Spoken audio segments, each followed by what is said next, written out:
নির্বাচন কমিশন বলছে অনেক নারী ফেস ঢাকতে চান বলে জাতীয় পরিচয়পত্রে তারা ছবি তুলছেন না এবং তাদের সংখ্যাটা বেশ বড়। প্রশ্ন হলো, তাদের দাবি কি যৌক্তিক নয়? ভাই, এই নিউজটি আমারও চোখে পড়েছে। অনেক মহিলা, লক্ষ লক্ষ মহিলা সারা দেশে যারা ফেস ঢেকে থাকেন, তাদের মুখাবয়ব পরপুরুষের সামনে প্রদর্শন করেন না পর্দার বিধান রক্ষার খাতিরে। এখন তারা যদি কেউ বলেন যে আমরা জাতীয় পরিচয়পত্র এনআইডি এটা করতে চাই কিন্তু আমাদের ফেস দেখাতে চাই না, তাহলে এখন তাদেরকে যেটা করা হচ্ছে, আমি যতটুকু জানি, তাদেরকে বলা হচ্ছে ঠিক আছে, না ফেস না দেখাইলে আপনার এনআইডি হবে না। এনআইডি না হওয়ার কারণে তিনি ভোট দিতে পারবেন না। এনআইডি না হওয়ার কারণে তিনি সরকারি অনেক সার্ভিস থেকে বঞ্চিত হবেন, অনেক কাজ তিনি করতে পারবেন না, জমি জমা দলিল প্রমাণ অনেক কিছুতে তিনি ঝামেলায় পড়বেন। তো এই যে একটা ব্যাপার, এই ব্যাপারটা নিয়ে আমার মনে হয় না আমাদের সমাজে যারা সুশীল দাবি করেন তারা পজিটিভলি কখনো ভাবেন। অথচ চিত্রটা যদি উল্টা হতো, আমরা সে আলাপ পরে আসতেছি যে এটা দাবিটা যৌক্তিক না অযৌক্তিক, এই বোনদের, আমাদের এই মহিলাদের। এখানে যদি চিত্রটা উল্টা হতো যে অন্য কোনো সংখ্যালঘু, অন্য কোনো ধর্মের মানুষ যারা সংখ্যায় কম এদেশে, তাদের কারোর ধর্মীয় কারণে তারা ছবি তুলতে চাচ্ছেন না, তাদের ধর্মের নিষেধ, এই জায়গা থেকে তারা এটা করতে চাচ্ছেন না, এরকম যদি হতো তাহলে সেক্ষেত্রে কি হতো? সেক্ষেত্রে আমাদের সুশীলরা দেখা যেত এটা সপক্ষে বিরাট বড় আন্দোলন তারা গড়ে তুলতেন যে ধর্মীয় অধিকার রক্ষা করতে হবে সংখ্যালঘুদের, অতএব তাদের অধিকার রক্ষা করার জন্য তাদের জন্য ছবি ছাড়া এনআইডি করার সিস্টেম চালু করা হোক, এরকম ব্যবস্থা রাখা হোক যে তারাও যেন বঞ্চিত না হয়। তিনি তার ধর্ম পালন করতে চাইবেন, সেটা সেই চাওয়া পূরণ করা উচিত, এটা তার সাংবিধানিক অধিকার। এখন আপনি তাকে বলবেন হয় তুমি এনআইডি কার্ডের ছবি তোলো, এনআইডি কার্ড নাও, আনলে তোমার ধর্ম চর্চা ছাড়ো, তো আপনি এটা করতে পারেন না। এই অধিকারের কথাটা সেখানে উঠতো, কিন্তু এখন উল্টা তারা মাসআলা বলতেছে। মাসআলা যেখানে আলেমদের বলার কথা, এখন তারা মাসআলা বলতেছে, বলে যে না এনআইডি কার্ডের জন্য ছবি তোলা তো জায়েজ আছে, আপনারা কেন ঝামেলা করেন? ওনারা এখন মুফতি হয়ে গেছে।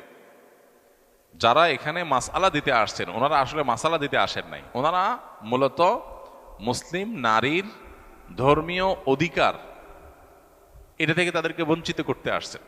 এই মানুষগুলাই সুশীল সাজেন, এটা হলো সবচেয়ে দুঃখজনক বিষয়। লক্ষ লক্ষ নারী, লক্ষ লক্ষ নারী এদেশে তারা তাদের ফেস ঢাকেন, পরপুরুষের সামনে ফেস দেখান না।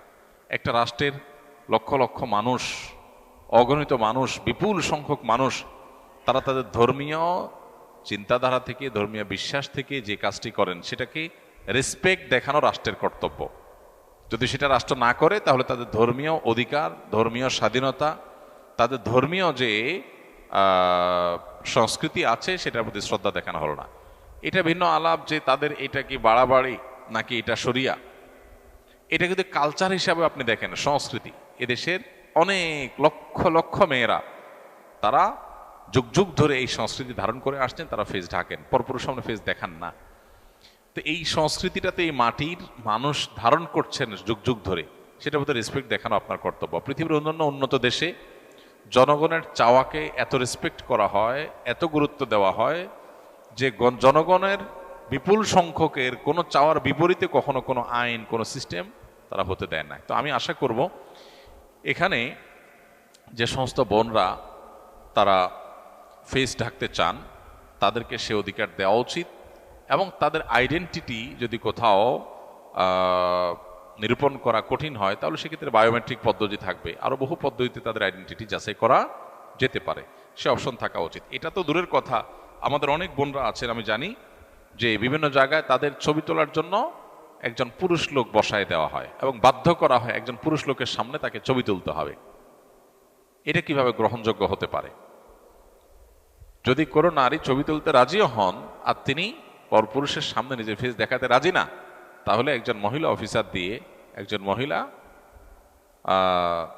আপনার মানুষ দিয়ে ওই মহিলার ছবি তোলানো উচিত। এতটুকু রেসপেক্ট যদি মানুষের ধর্মীয় কার্যক্রমের প্রতি না থাকে তাহলে এটা আমাদের জন্য লজ্জা জাতি হিসাবে, এর চেয়ে বড় কিছু নাই, এর চেয়ে বলার কিছু নাই। দুর্ভাগ্যজনক যে অনেক জায়গাতেই এই সংবাদগুলো আমরা শুনতে পাচ্ছি যে অনেক মেয়েরা তারা ছবি তুলতে রাজি, কিন্তু পরপুরুষের সামনে তুলবেন না, কিন্তু তাদেরকে বাধ্য করা হয়, এছাড়া অপশন নাই। তো এইটা অবশ্যই অগ্রহণযোগ্য, এগুলোর বিরুদ্ধে আমাদের কথা বলা উচিত এবং দীর্ঘদিন পর্যন্ত দিনই চর্চা করাটা এদেশে নানাভাবে একরকমের অপরাধের মতো এটাকে দেখা হয়েছে, একটা বিমাতাসুলভ আচরণ করা হয়েছে। এই আচরণ যদি চলতে থাকে তাহলে সমাজের বিপুল সংখ্যক মানুষকে আপনি যদি আপন করতে না পারেন বা তাদের হতে না পারেন, তাদের আবেগ অনুভূতি এবং ধর্মকে যদি আপনি রেসপেক্ট করতে না পারেন, তাহলে কিভাবে একটা রাষ্ট্রকে আপনি এগিয়ে নিয়ে যেতে পারবেন? এটা কোনোদিনই সম্ভব না। এই আলাপ যদি আমরা উঠে অনেক লম্বা সময়ের ব্যাপার যে মেয়েরা এনআইডি কার্ডের জন্য ছবি তুলতে পারবে কিনা, জায়েজ আছে কিনা যদি বলেন, তো জায়েজ নিয়ে অনেক আমাদের মতেই জায়েজ আছে, সেটা আমরা অবশ্যই বলতে পারবো। অনেক ওলামা ইকরাম বলেছেন আইডেন্টিটির জন্য এটা দরকার হলে নিরুপায় হলে জায়েজ আছে। কিন্তু কেউ যদি না তুলতে চান, না তুলে এই সুবিধা নিতে চান এবং সেই সুবিধা দেওয়ার যদি স্কোপ থাকে, তাহলে তার সেটাকে রেসপেক্টও করতে হবে। এ ব্যাপারে কোনো আলেমের কোনো দ্বিমত নাই। তো আমরা জায়েজ হওয়ার মতটাকে নিয়ে আমাদের সুবিধা মতো মাসআলা নিলাম, আর বোনদের ধর্মীয় অনুভূতিকে আমি রেসপেক্ট করলাম না, এটা জায়েজ নাই। মেয়েদের জন্য ফেস ঢাকাটা এটা পর্দার অংশ, এটাই হলো সারা বিশ্বের বেশিরভাগ ইমামদের মত এবং সমকালীন বিশ্বের সবচেয়ে বেশিরভাগ ইমামদের মত, এবং এটাই হলো সবচেয়ে বেশি নিরাপদ মত। অতএব এই ব্যাপারে কোনো সন্দেহ নেই যে ফেস মেয়েদের ঢাকাটাই হলো পর্দার অন্তর্ভুক্ত। বলেন অনেক আলেম আছেন, তাদের সংখ্যা আজকে পৃথিবীতে বিভিন্ন দেশে যদি আপনি তুলনা করেন তাহলে দেখবেন অনেক কম। উল্লেখযোগ্য যারা আছে, সৌদি আরবের সব ওলামা ইকরাম প্রায় একমত, বাংলাদেশের সব ওলামা ইকরাম প্রায় একমত, মিডিল ইস্ট এবং সাবকন্টিনেন্ট যদি প্রায় একমত হয়, আর খুব বেশি থাকে না। এটা একটা গুরুত্বপূর্ণ বিষয়।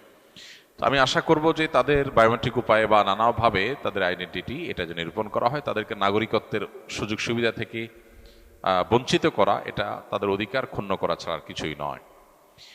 আমার চাচির কোনো পুত্র সন্তান নেই, ওনার বাবাও বেঁচে নেই, একমাত্র ভাই এবং স্বামী আছেন, কিন্তু তারা নিজেদের ব্যস্ততার কারণে ওনাকে সময় দিতে পারবেন না বা সাথে যেতে ইচ্ছুক না। এখন তিনি আমি এবং আমার মায়ের সাথে পবিত্র হজের উদ্দেশ্যে যেতে চান, এটা কি সম্ভব হবে কিনা বা ইসলামের ব্যাখ্যা কি? বিশেষ দ্রষ্টব্য, আপনার অনুমতিতে আমি উত্তরটি রেকর্ডিং করতে চাই ওনাকে দেখানোর জন্য, যে রেকর্ডিং করতে পারেন। কোনো মা, কোনো বোন, তিনি যদি হজ করতে চান তাহলে তার সাথে পুরুষ মাহরাম লাগবে, একজন মাহরাম লাগবে। মাহরাম যদি না থাকে তাহলে সেক্ষেত্রে তার জন্য হজ করতে যাওয়া অন্য পুরুষদের সাথে এটা জায়েজ নাই। চাচি মাহরাম নাকি গায়রে মাহরাম? চাচি গায়রে মাহরাম, চাচির সাথে পর্দা করা ফরজ। বিধায় আপনি আপনার চাচির মাহরাম হিসাবে তার সাথে হজে যাবেন বা আপনার সাথে তিনি হজে যাবেন, এই সুযোগটা নাই। আপনার মা আছেন, আপনার মা তো নারী, আরেকজন পুরুষ তার বডিগার্ডের মতো করে তার দেখভাল করার জন্য তার সাথে তার সেফটির জন্য যেতে হবে, এটি হলো শরিয়ার নির্দেশনা। বিধায় যদি মাহরাম হিসাবে তার স্বামী বা ছেলে কেউ যেতে রাজি না হয় বা তাদেরকে নেওয়া না যায়, তাহলে পুরো হজ ফরজ না, তিনি হজ করবেন না, হজ করা ফরজ না তার উপরে। টাকা থাকলেও হজ ফরজ না যদি তার যাওয়ার কোনো স্কোপ না থাকে। সো তিনি আপনার সাথে হজ করলে সেটা তার জন্য জায়েজ হবে না। তার মাহরামের তালিকাটা অনেক দীর্ঘ, আমরা অনেক সময় মাহরামের তালিকাকে খুব সীমিত করে ফেলি। শ্বশুর মাহরাম, তার সাথে যাওয়া যেতে পারে। মামা আছেন, তিনি মাহরাম, তার সাথে যাওয়া যেতে পারে। চাচা আছেন, তিনি মাহরাম, তার সাথে যাওয়া যেতে পারে। মাহরামের তালিকাটা অনেক বড়। অনেকে আমরা ওই যে স্বামী, সন্তান আর বাপ ভাই এর মধ্যেই মাহরামকে সীমাবদ্ধ রাখি, এর বাইরে আরো অনেকে মাহরাম আছেন। এই জন্য জেনে স্কোপটা আপনি দেখার চেষ্টা করবেন।